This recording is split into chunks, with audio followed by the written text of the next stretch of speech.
우리는 모두 다 인생을 성공하고 행복하게 살기 원합니다. 그러나 그 성공과 행복에 해답을 찾지 못함으로 인해서 불행과 고통 가운데 일생을 살아간 사람들이 이 땅에 얼마나 많이 있습니까? 그런데 오늘 본문에 나오는 다윗을 통해서 우리가 어떻게 인생을 살아야 진정으로 의미 있고 보람되고 복되게 살아갈 수 있을 것인가? 이 시간도 들려주시는 하나님의 음성을 다 함께 들을 수 있길 바랍니다. 먼저 본문 1절 말씀을 다 함께 읽겠습니다. 그 후에 다윗이 여호와께 여쭈어 아뢰되 내가 유다 한 성읍으로 올라가리까? 여호와께서 이르시되 올라가라. 다윗이 이르되 어디로 가리까? 이르시되 헤브론으로 갈지니라. 아멘. 사울왕의 일가가 길보아 전쟁에서 참패를 당하고 모두 다 전사하고 말았어요. 그리함으로 다윗은 그동안 사울왕의 핍박을 피해서 저기 이방 블레셋 땅 시글라에 머물다가 이제는 고국으로 돌아가고 싶은 마음이 생겼습니다. 그의 뜻대로 고국을 찾아 돌아가는 것이 무슨 문제가 있겠습니까마는 다윗은 고국으로 돌아가기 전에 하나님 앞에 엎드려서 주여 제가 유다의 한 성읍으로 올라가리까 하고 여쭌 데서부터 인생의 문제를 풀어가고자 했던 것입니다. 그러자 주님께서 다윗에게 올라가라 하고 응답하시니까요, 다윗은 계속해서 어디로 가리까 하고 여쭤보게 된 거예요. 그러자 그때 여호와께서 헤브론으로 갈지니라 하고 명령하셔요. 왜 유다 성읍의 수많은 마을 가운데 하필이면 헤브론인가 하는 것입니다.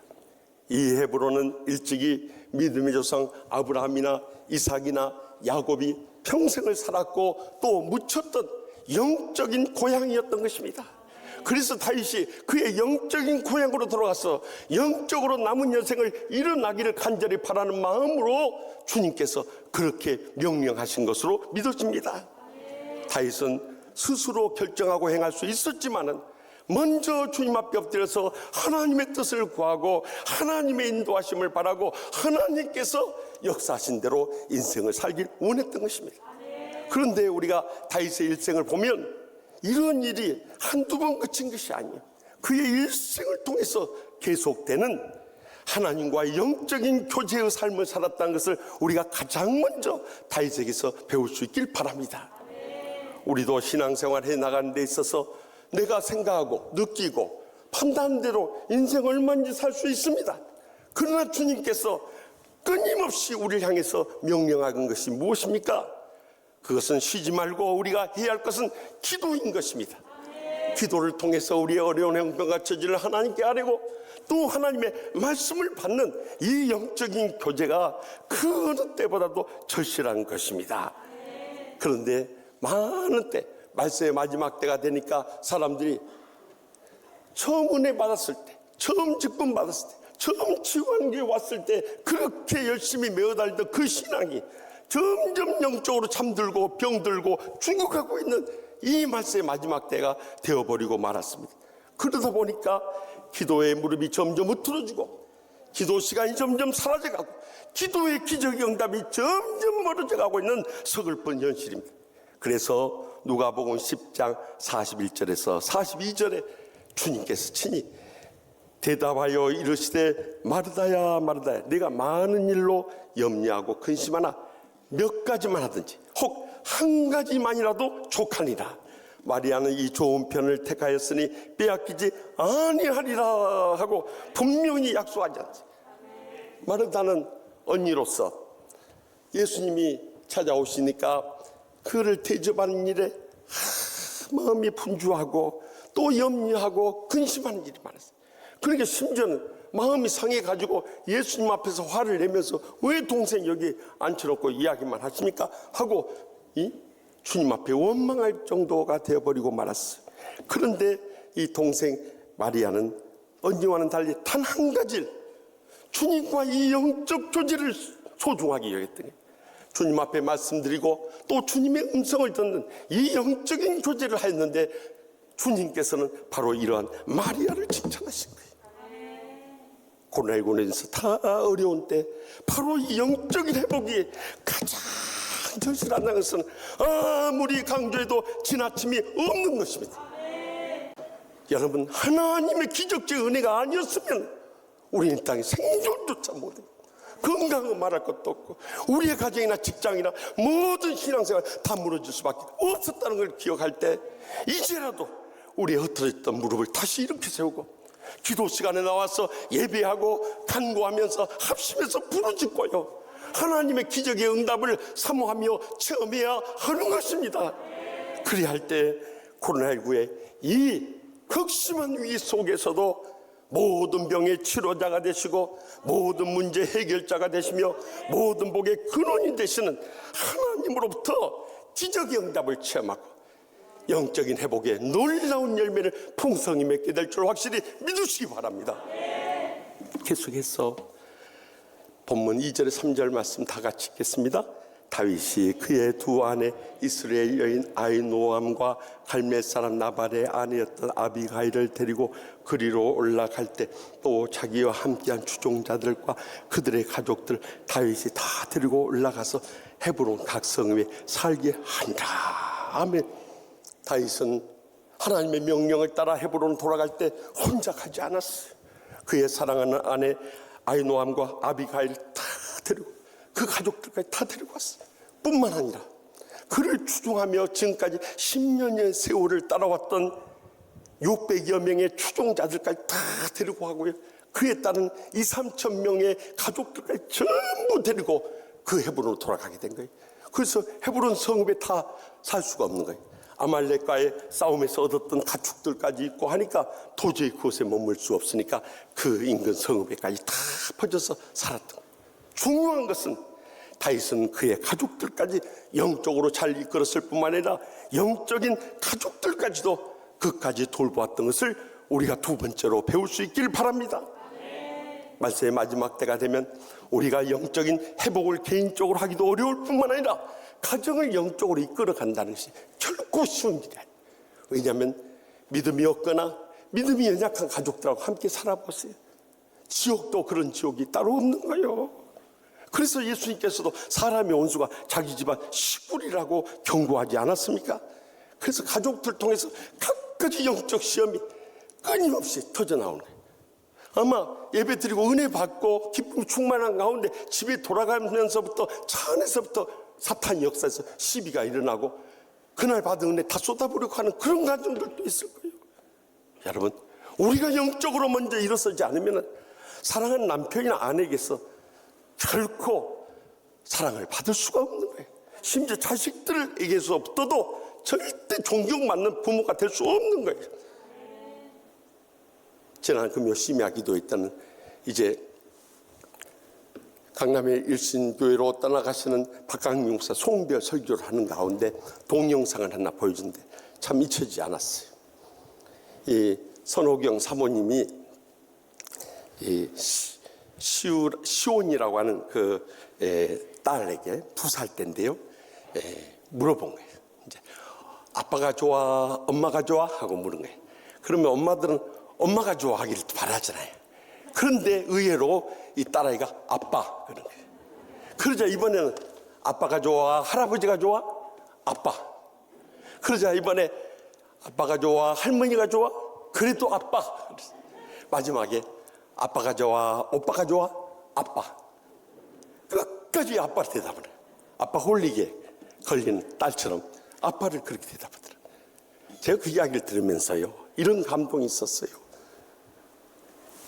우리 박강민 목사님이 새벽 일찍 나와서 밤늦게 들어가지만 이 딸아이하고 있는 동안 얼마나 사랑을 쏟아줬으면 끝까지 이 딸이 아빠를 찾겠냐 이 말이에요. 여러분, 자녀들이 모르는 것 같아서 다 나름대로 판단하고 있는 것입니다.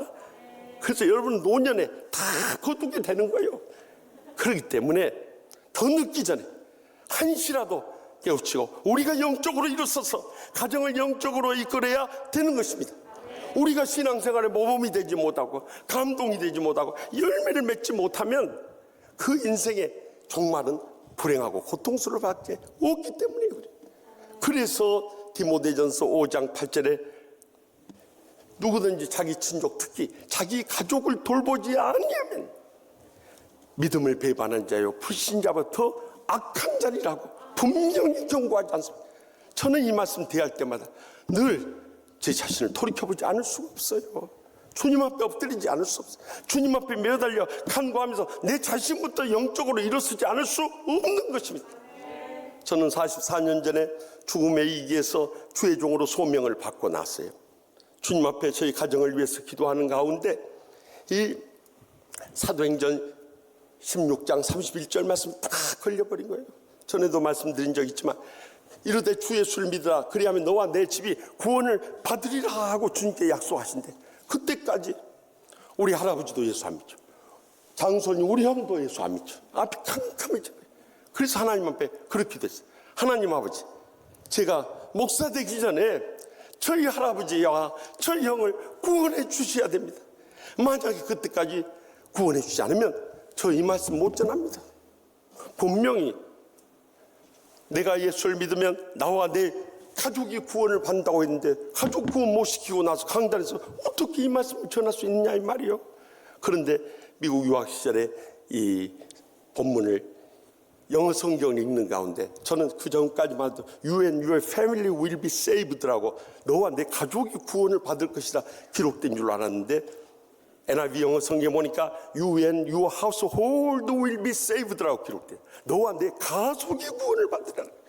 그때 당시 유대 사회는 가족뿐만 아니라 종들도 함께 살았고 지나가던 나그네들도 머물렀는데 이 예수 믿는 사람으로 인해서 그 가정에 속한 모든 사람이 다 구원을 받는다.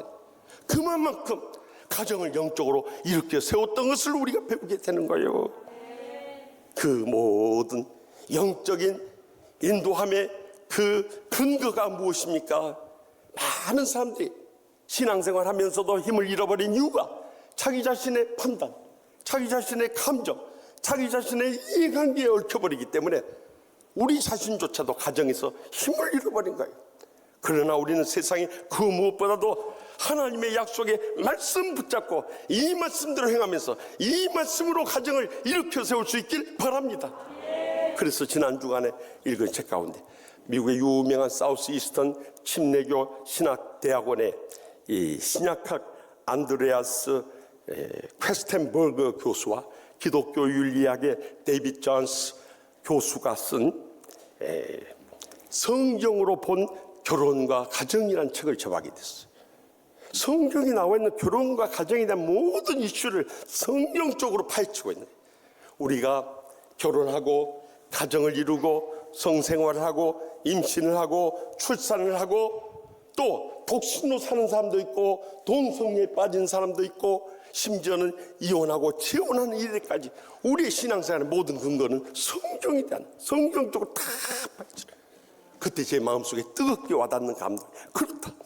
우리가 성경적 가정을 회복하면 아무리 불행하고 고통스러운 환경도 일어설 수 있다는 희망을 안고 일어서게 되는 것입니다. 마지막으로 본문 4절 말씀 다 함께 읽겠습니다. 유다 사람들이 와서 거기서 다윗에게 기름을 부어 유다 족속의 왕으로 삼았더라. 어떤 사람이 다윗에게 말하 이르되 사울을 장사한 사람 길라 야베스 사람들이니이다. 아멘. 아멘. 다윗은 그가 이제 헤브론으로 돌아오게 되었을 때 지난날 적어도 20살 때 그 블레셋의 장수 골리앗을 무찌르고 또 그가 수많은 이 여인들의 환호를 받으면서 귀국했던 것을 기억했을 거예요. 더욱이 그가 지난 10년 동안 사울왕의 핍박으로 인해서 국내 이 피난 생활을 했던 것을 기억하면서도요, 그는 결코 기름 부음 받은 자인 사울왕을 대적하지 않았어요.